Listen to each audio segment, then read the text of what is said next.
Waalaikumsalam, berjumpa lagi bersama saya Wong Ganteng Santunyo. Mohon untuk tidak disebutkan nama Mas, dan aku identitas. tadi kan telepon Mbak Yuni itu nggak diangkat-angkat, terus aku telepon sampean. Iya, dia anaknya datang, ibunya juga datang. Jadi mungkin makan siang apa-apa. Iya, Oh iya, kok putus-putus ya Mas? Masa halo? Iya, Piye? putus-putus sih. Masa? Nggon aku pengen sampean. Boh, nek nggonku ya wifi. Wifi ini nang dure HP ku bendino ngupload piye? Putus-putus enggak ini? Oh, ya oke lah, nggak apa-apa wes. Kan Iya. gini Mas, Gimana? aku kan mau cerita yo. Dulu kan aku pernah telepon sampean masalah overchanging ku loh Mas. Oh. Ini ikut yang berapa? Yang 3.200? 2750. Oh, 2750. Belum sampai 3.200 ya. Soalnya kemarin ada yang 3.200. Piye. Lanjut. Aku telepon sampean udah 4 bulanan. Terus? Terus ya kan ini kasusnya kan masih belum selesai toh. Terus kemarin kan aku lihat YouTube Mbak Yuni, katanya kan mau dimasukin grup, terus mau didiskusi gitu kan. Betul. Terus maksudnya aku mau telepon Mbak Yuni, mau suruh masukin grup gitu loh. Terus gimana langkahnya gitu. Bisa. Ya nanti tak catetin aja iki nomornya sampean overcharging. Soalnya memang kita juga lagi mau konsen ngurusi itu Iya kan kemarin kan ada mbaknya yang telepon Mbak Yuni.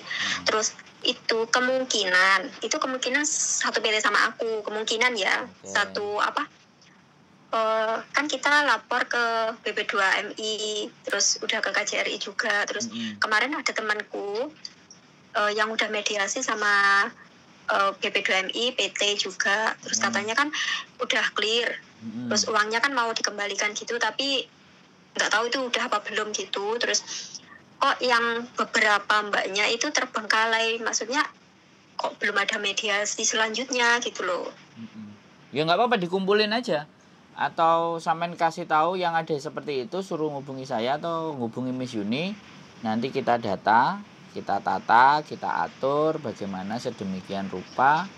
Ya memang butuh proses sih, karena sekali lagi ini kan yang mau kita bukan kita lawan ya, yang mau kita kerjain kerjain seperti ini kan organisasi PJTKI, organisasi maksudnya yang ada di Indonesia gitu.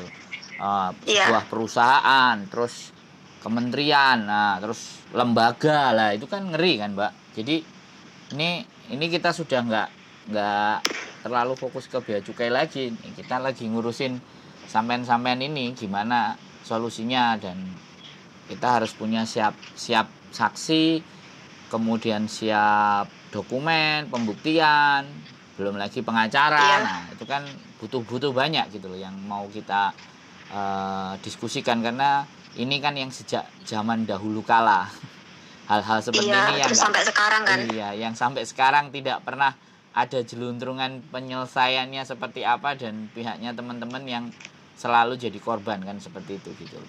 Ya nggak apa-apa, soalnya kebetulan memang orang tuanya datang ke Hong Kong, Miss Yuni sama anaknya. Kemudian ya lebaran pastinya ya, mungkin buat teman-teman yang ada di rumah majikan ya tetap aktivitas, tapi buat kami yang notabene-nya ada di keluarga sendiri, salah satunya juga lebaran, walaupun nggak wow. Jadi makanya saya catat nomor teleponnya sama, nanti saya bawa. Dan di tempatnya Miss Yuni juga belum bisa dikunjungi karena 3 kali dinaikin sama polisi. Entah nggak tahu siapa yang bermasalah. Orang namanya perjuangan bantu orang itu hantaman kiri kanan atas bawah itu pasti akan terjadi gitu. Karena kan jadi seperti itu. Jadi kemarin saya juga ada yang telepon saya, aku nggak tahu entah sampean atau satu lagi. Belum. Dia juga 3.200 Mbak Malan. Terus ada juga potongan yang juga sudah zooman sama BNP 2 TKI katanya. Itu ada beberapa zoom yang sudah zoom sama mereka, tapi memang belum tahu ada tindak lanjutnya seperti apa, karena kita belum mendengar juga pengakuan dari teman-teman yang sudah selesai. Harapannya kalau ada yang sudah selesai dan memang dikembalikan, itu kita naikkan juga gitu loh. Bagaimana tata caranya untuk melaporkan ini semuanya. Begitu. Iya, makanya kan kemarin kan ada salah satu beberapa teman udah Zoom sama BP2MI dan PT. Terus katanya mau dikembalikan, tapi belum ada tindak lanjutnya gitu loh. Terus katanya uang kalau udah di tangan orang kan ya tau lah sulit gitu. Tapi katanya ada pengembalian gitu, uang yang sudah dibayar. Terus makanya kemarin kan aku tanya sama mau tanya sama Mbak Yuni gitu kan, ada pembahasan lagi lebih lanjut gitu kan. Terus aku telepon ke Mbak Yuni kan nggak bisa, terus aku telepon admin lah. Sama admin saya dikasih tahu suruh masuk link gitu, tapi aku nggak tahu itu gimana caranya. Terus tapi nggak bisa, aku nggak bisa masuk itu. Ya itu linknya WA itu linknya WA. Jadi iya, tapi saya nggak bisa nggak bisa masuk, nggak tahu dari mana masuknya. Oh ya sudah, nanti ya, dari tempat saya aja nanti masukinnya. Iya, nanti tak konfirmasi sama teman-teman yang lain. Yang maksudnya ya overchanging itu kan saya dari PT ada berapa ya, 21 apa gimana gitu udah melapor, tapi belum ada tindak lanjutnya yang serius gitu loh. Udah di sana gitu, tapi nggak tahu belum ada selanjutnya gitu kan. Makanya kalau kemarin saya bilang Mbak Yuni mau tindak lanjuti, ya kan bagus gitu kan. Katanya kan siapa sih Inang kan mau kesini juga gitu kan. Terus katanya mau didiskusikan secara ya lebih lanjut gitu. Jadi sebenarnya di tempatnya Miss Yuni juga ada, saya juga kemarin udah diskusi secara kita pribadi juga ada, dalam artian bantuan dari mereka itu kan kita tidak meminta ya, sekali lagi kita menyodorkan persoalan ya, kemudian mereka bisa membantu syukur. Tapi ketika saya juga sudah punya beberapa teman sendiri, kakak kelas saya, ada juga suaminya teman karib SMA, kebetulan 2 orang di posisi pengacara. Jadi mereka meminta memang data saksi dan bentuk perjanjiannya itu loh, yang selama ini yang tidak pernah dipegang sama teman-teman gitu loh. Perjanjian yang ditandatangani sebelum berangkat itu loh, bahkan di foto pun katanya nggak boleh. Padahal padahal ketika perjanjian itu kedua belah pihak itu berhak untuk memegang surat tadi gitu loh. Atau juga itu yang pengacara saya masih ragu di mana bahwa di dalam itu ada pernyataan bahwa tidak juga diberikan salinan atau kopi dari perjanjian tersebut. Jadi tidak wajib, karena dengan bertanda tangannya di bawah ini dia juga beserta. Artinya mengakui kalau bahwa tidak perlu diberikan salinan. Bisa dipahami nggak? Jadi biar sampean itu juga bisa menjelaskan. Aku ngomong ke sampean ketika saya ngomong sama temanku yang di bidang hukum, dia bilang bahwa ketika surat perjanjian itu tidak dibawa oleh kedua belah pihak, bisa jadi cacat hukum. Jadi tidak harus dipenuhi perjanjian tersebut. Ada yang menyatakan seperti itu. Tapi untuk lebih memastikan, mereka ingin tahu perjanjian itu draftnya isinya apa. Karena dalam karena dalam sebuah perjanjian, kalau ada yang melanggar hukum, di dalam perjanjian itu ada tata pelanggaran terhadap hukum, maka perjanjian itu juga bisa dibatalkan gitu. Nah, sedangkan potongan untuk biaya ke luar negeri itu kan 1.600 Hong Kong dolar selama 6 bulan. Nah, kalau melebihi itu otomatis kan ada pelanggaran terhadap undang-undang. Makanya kita lebih memastikan dulu pelanggarannya itu di sebelah mana. Karena perjanjian itu kuncinya, Mbak, gitu. Iya, betul ya. Kan makanya kan kalau kita tanda tangan seharusnya kan dibaca penuh kan, Mas? Iya. Apa yang ditandatangani dibaca penuh. Tapi itu kan dengan PT nggak boleh, harus cepat ditandatanganin, karena kan saya pun tanda tangan saya itu dipalsu. Katanya apa? Kamu nggak ke pusat. Jadi lebih gampangnya coro-coro wis ndang bendang cepet ditandatangani lah sama orang gitu kan. Terus dari kita mau terbang itu baru kita tanda tangan sendiri. Tapi salah satu dokumen entah itu apa, kita yang nggak boleh baca, wis ditandatangani sama orang gitu loh. Ya sebenarnya nggak pas, cuman ya agak-agak mirip gitu loh Mas. Nah, jadi kan ya terkecoh. Ini yang ditanyakan sama teman saya di bagian lawyer advokatnya bahwa apakah pada saat bertanda tangan itu terintimidasi atau tertekan atau dipaksa? Pernyataan itu keadaan itu apakah bisa dibuktikan? Nah, makanya kan saya sudah juga berpikir buat teman-teman semuanya yang mau berangkat bahwa body camnya dipasang pada saat perjanjian tanda tangan itu. Kalau body camnya nyala, video sudah dapat, selesai itu, kelar, kita bisa selesaiin semua urusan itu. Jadi kadang-kadang di sini keterbatasan teman-teman, pengetahuan teman-teman, makanya sambil kita memprosesnya, sambil kita juga mencari, bahkan saya berdiskusi tentang bagaimana peminjamannya di Indonesia kok nagihnya di Hong Kong, saya bilang seperti itu. Nah, bahwa jadi terus alamat penagihannya itu di alamat majikan. Halo, ini majikan juga tidak ikut bertanda tangan loh ya. Majikan juga tidak ikut menyaksikan, tapi kenapa alamatnya digunakan untuk penagihan? Nah, sebenarnya majikan pun sebenarnya bisa menuntut kepada pihak yang mengirimin surat. Karena sampean kan yang domisili. Makanya ada beberapa solusi dari pengacara saya. Yang pertama adalah mengedukasi teman-teman untuk memberikan penjelasan ya secara tertulis ya. Ini juga lagi kita godok. Makanya saya juga memberikan pemahaman kepada sampean bahwa artinya sampean juga harus berani itu. Paling tidak pemahamannya cukup. Karena kalau kita bergerak sendiri kan jelas nggak mungkin kan Mbak. Pastinya semuanya harus saling mendukung. Makanya kita harus membuatkan draft, di mana draft itu isinya bisa bahasa Inggris, bisa bahasa Kantonis, yang dituliskan bahwa sebenarnya tanggungan utang terhadap teman-teman itu tidak ada hubungannya dengan majikan. Jadi ketika majikan mau menginterminate alasannya gara-gara hutang, itu pun sebenarnya bisa diperkarakan. Karena sekali lagi makanya memahamkan majikan itu jauh lebih penting. Karena ketika sampean bisa memahamkan, kalau ataupun sampean nggak bayar itu no problemo gitu loh sebenarnya. Sebenarnya ada kecacatan hukum di dalam proses ini. Karena tidak ada kejahatan yang sempurna.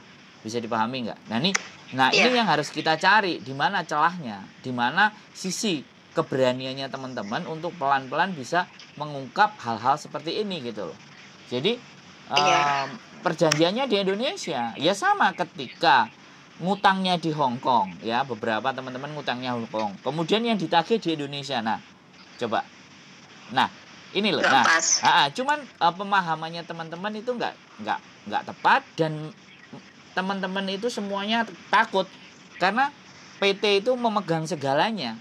Kalau kamu nggak mau nurut sama saya, kamu bisa nggak tak berangkatin. Nah padahal sebenarnya itu kerugian majikan sama agensi. Tapi kembali lagi, nah disinilah yang harus kita memberikan pemahaman dan memberikan edukasi serta pengetahuan buat teman-teman. Makanya pelan-pelan, mudah-mudahan nanti kalau memang ada salah satu tim advokatnya yang datang ke Hong Kong, nah kita bahas kupas tuntas gitu loh. Cuman ini kan akan jauh lebih baik ketika informasi ini tersampaikan kepada teman-teman yang sebelum berangkat, sehingga mereka bisa mempersiapkan segala sesuatunya. Lah yang sudah berangkat ini apa? Ya modul keterangan atau penjelasan dari pengacara secara resmi, lembaga resmi, untuk diberikan kepada mbak-mbak semuanya, terus diberikan ke majikan supaya majikan bisa membaca. Dan surat itu dari siapa? Keterangan itu dari siapa? Law firm. Law firm itu kantor pengacara. Otomatis kalau law firm kantor pengacara, mereka akan jadi dia bisa ikut melindungi CC-nya gitu loh Mbak. Bisa dipahami nggak? Nah, ini salah satu kajian diskusi saya sama Miss Yuni kemarin. Terus gimana?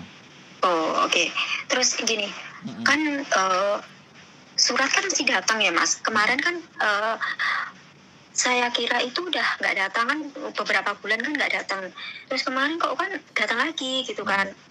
Nah itu surat itu saya mau tanyakan berapa bulan lagi datangnya gitu loh. Apa seterusnya, kalau kan kita kan sudah nggak bayar gitu kan. Terus itu apa seterusnya datang karena kita tidak membayar atau bagaimana? Soalnya kan gini, kita itu nggak kalaupun uang kita yang udah kita bayarkan itu kembali, ya alhamdulillah. Kalau enggak, is okay lah gitu kan. Nah, terus masalahnya setiap bulan itu surat kan harus mesti datang gitu. Terus majikan, kalau pribadi majikanku oke lah, nggak apa-apa gitu. Tapi kan ada mbak-mbaknya yang lagi ya, majikannya ini apa tuh, surat apa, katanya udah selesai gitu kan, kok masih ada lagi gitu loh Mas. Yang saya tanyakan itu. Makanya selain di briefing kita ketemuan atau dalam bentuk grup tadi, suatu ketika kita bikin pertemuan sendiri untuk dikumpulkan. Nah, untuk kita siapkan surat yang digunakan untuk menjelaskan ke majikan. Bisa dipahami nggak? Jadi dengan begitu kan otomatis teman-teman ada ketenangan gitu loh. Tapi sekali lagi, kalau kita mau berjuang, terus teman-temannya juga nggak berani, terus laporannya juga tidak jujur, kira-kira kalau sampai jadi saya terus bagaimana? Kan dibutuhkan juga kejujuran teman-teman. Kan ada yang ngambil uang PT, ada yang minta uang saku, ada ABCD bla bla bla bla, ya kan? Kan bisa jadi.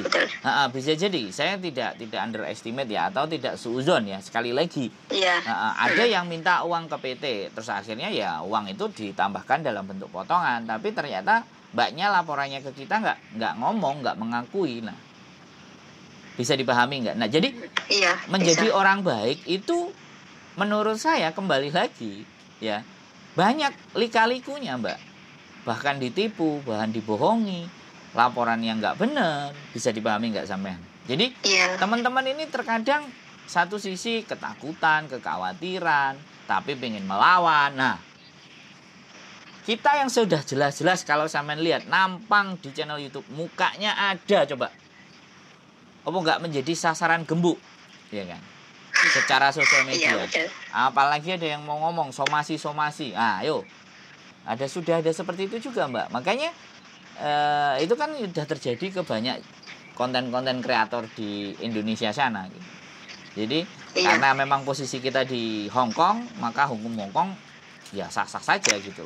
Hukum Hong Kong kita harus juga belajar di mana hukum Hong Kong itu muka, wajah, apa semuanya itu harus di blur atau bagaimana, karena hukumnya udah beda, karena kita kontennya kan di Hong Kong bukan di Indonesia. Iya, betul. Jadi hal-hal itu yang memang harus satu ketika nanti kita akan kumpulkan, kepinginnya memang ngumpul untuk bercerita, bahkan untuk menandatangani deklarasi atau surat atau apapun sebagai perwalian untuk kasus perkara.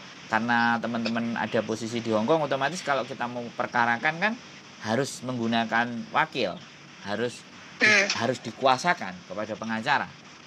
Nah, di situ juga ada biaya yang ditanggung. Tapi saya bilang kalau urusan one prestasi atau perjanjian ini, alhamdulillah pengacara saya bilang angkanya nggak terlalu gede. Bahkan saya mau membayar duluan. Kalau kasus itu kelar baru teman-teman saya sampaikan nggak apa-apa.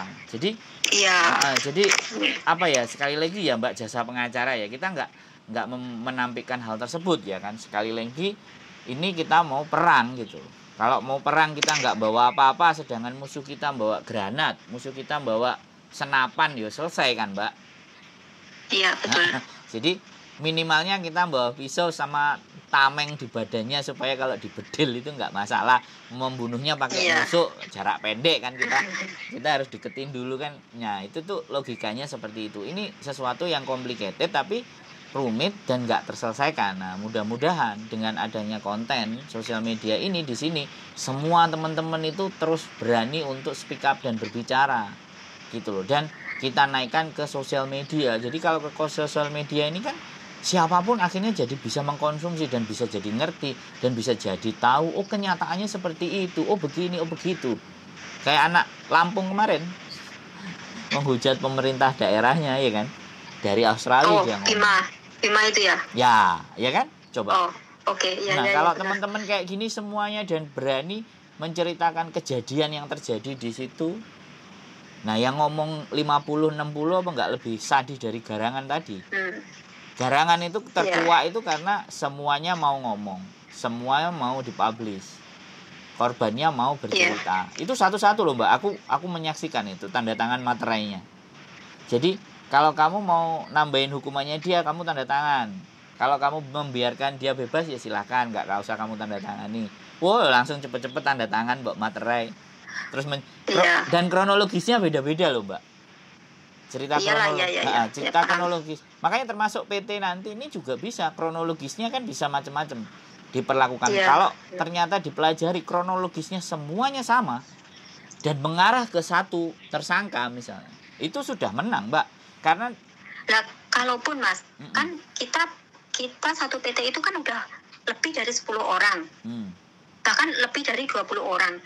Seharusnya itu kan sudah ada senjata yang kuat tuh buat nyerang PT itu. Tapi kenapa kok dipersulit gitu loh?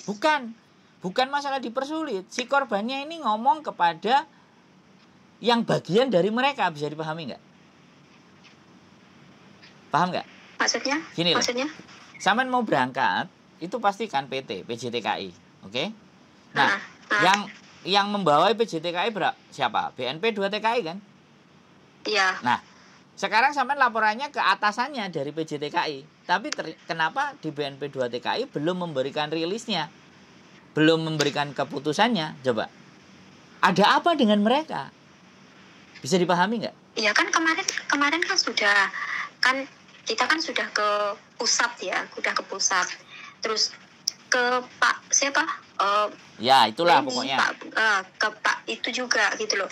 Kita sudah berbicara dengan mereka. Terus ada salah satu, kita kan udah Zoom dari beberapa mbak-mbak itu, beberapa mbaknya itu udah Zoom sama PT sama PP2MI juga.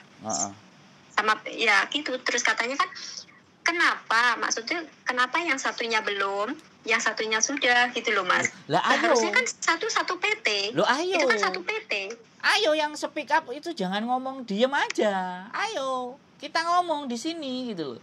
Paham nggak maksud saya? Menuntutnya ke siapa? Ngomong balik ke sana juga. Tapi melalui apa gitu loh. Dan Zoom-nya itu sama mereka individu-individunya atau barengan itu ada merekam nggak? Kalau semuanya itu bisa terekam pembicaraan itu, enak itu menaikkannya Mbak. Bisa dipahami nggak? Itu sudah maksudnya kan harus jadi konsumsi publik gitu loh, harus disampaikan. Enak kan? Semuanya maksudnya kan, teman-teman kan gini loh Mas. Kita kan pelaku itu kan satu PT gitu loh. Kita kan korban satu PT. Oke Mbak. Gitu. Aku ngerti maksud sampean. Misalnya korban satu PT. 10 anak kena, taruhlah. 1 sudah kelar, 2 sudah kelar. Yang 8 belum kan? Yang sampean mau tuntut kan itu. Lah yang 8 ini cari tahu. Naikkan ke konten. Ngomong bareng-bareng. Kenapa yang 2 selesai, yang 8 belum? Ada apa prosesnya Pak? Nah, kalau sampean WA nggak dibalas semua, mainkan di konten. Kalau konten biar tahu semuanya, bener nggak? Iya, oke. Kebobrokan. Soalnya kan kita sudah menunggu dari beberapa mbaknya yang belum ini kan kita menunggu apa sih, kenapa sih, apa sebabnya sih, kayak gitu loh Mas. Iya. Makanya sekarang saya tanya, Saman bermasalahnya dengan mereka, ketika bertanyanya dengan saya, kira-kira nyambung nggak gitu? Logika aja. Nah, ketika nggak nyambung, makanya ayo kalau kalian tidak punya media, tidak punya sarana untuk ngomong, kami punya sarana dan kami mau mewawancarai kalian semuanya yang sudah Zoom. Jadi kan enak. Bener nggak? Kalau teman-teman pada nggak mau, kan teman-teman cuman berbicara, ya kan? Kayak yang kemarin gitu loh, yang korbannya, ya kan? Langsung dia mau ngomong, dia bercerita kesaksian. Lah, yang 8 ini loh misalnya yang belum. Ngomong, ayo kita naikkan bareng-bareng. Ayo kita selesaikan permasalahan ini secara bersama-sama. Kalau satu persatu individu nggak mau, nggak ngomong, nggak cerita, terus pertanyaannya, koni sopo ndro, kowe ya duduk korban kok kower. Nah, piye? Oh iya, oke. Bener nggak? Jadi logika itu yang harus sampean pikirkan. Kami punya media kami boleh digunakan untuk menyampaikan kebaikan-kebaikan dan kebenaran-kebenaran yang terjadi, iya kan? Otomatis kan enak gitu loh Mbak. Soalnya saya kan nggak jadi korban. Kalau saya jadi korban ya tak gas, pol Mbak, wis mentok ambek aku. Sampai piye carane nek aku sing dadi korban gitu. Masalahnya kan aku bukan jadi korban. Aku iku nulungi tok, ngewangi kanca-kanca. Itu pun kalau kanca-kancane gelem. Wong kadang-kadang enek sing yo gak gelem. Mas, aku mau curhat, aku mau ngomong tapi jangan dikontenin. Nah, kan? Gimana bisa tahu kalau nggak dikontenin gitu kan? Piye terusan? Aku jadi wong kudu piye, nggak apa-apa dikumpulin, makanya dikumpulin, kita ajak ketemuan semua. Dan persoalan kedua adalah tempatnya Miss Yuni nggak bisa buat ngumpul lagi hari Minggu, itu persoalannya. Makanya akhirnya beberapa hari Minggu geser ke sini teman-teman. Ada 6, ada 7 lah. Rumahku kayak beku pondoro di sini wong sak mono mbiyane lah. Itu terus piye, makanya kita sekali lagi mohon doa dan sekali lagi sangat berterima kasih kepada teman-teman yang memang mau membantu melihat konten saya, mau berkomen, jadi nonton, nah terus mendapatkan pengetahuan baru, ya saya senang. Dari situlah artinya pelan-pelan saya juga bisa menata. Perang Mbak, kita yang kita lawan bukan sesuatu yang kecil loh Mbak ya. Iya. Yang kita lawan itu sesuatu yang sudah mengakar, sesuatu yang sudah dari dulu itu ndak bisa digeser, di otak-atik gitu loh. Bisa dipahami nggak sama organisasi ya, sampai ya ono ya ini pun ya masih ada praktek-praktek itu kan. Jadi seperti itu ceritanya Mbak E. Oke. Nanti gimana baiknya terus boleh. Kalau mau ngumpul gitu dikonfirmasi gitu ya Mas? Suruh WA ke saya aja, lapor WA, atau kalau nggak bisa telepon daftar saya korban overcharging gitu aja WA. Jadi nanti saya catetin. Okay. Nah, nanti saya catetin, saya diskusikan sama Miss Yuni dan nomor-nomornya saya taruh ke sana supaya dimasukkan juga dalam grupnya. Jadi biar terjadi diskusi di sana. Ya sekali lagi sangat-sangat berterima kasih saya ketika teman-teman mau berbicara, teman-teman mau bersuara. Kan gitu ya Mbak. Dan terima kasih sudah menelpon dan selalu menonton konten-konten kami. Mudah-mudahan ada hal yang baik yang bisa kita perjuangkan buat teman-teman. Seperti itu. Oke, siap. Oke, terima kasih Mas. Sehat selalu Mbak E. Sembah nuwun. Terima kasih. Waalaikumsalam. Assalamualaikum. Oke deh, teman-teman semuanya, ini benar-benar kasus yang luar biasa. Ya, pelik ya. Tapi dibilang berat atau susah sih saya rasa juga tergantung individu masing-masing. Apapun itu dan seperti apapun, kalau kalian bersuara dan suaranya bulat satu, maka Gusti Allah akan membantu kalian semuanya. Keep stay tune my YouTube channel dan see you next video. Bye bye.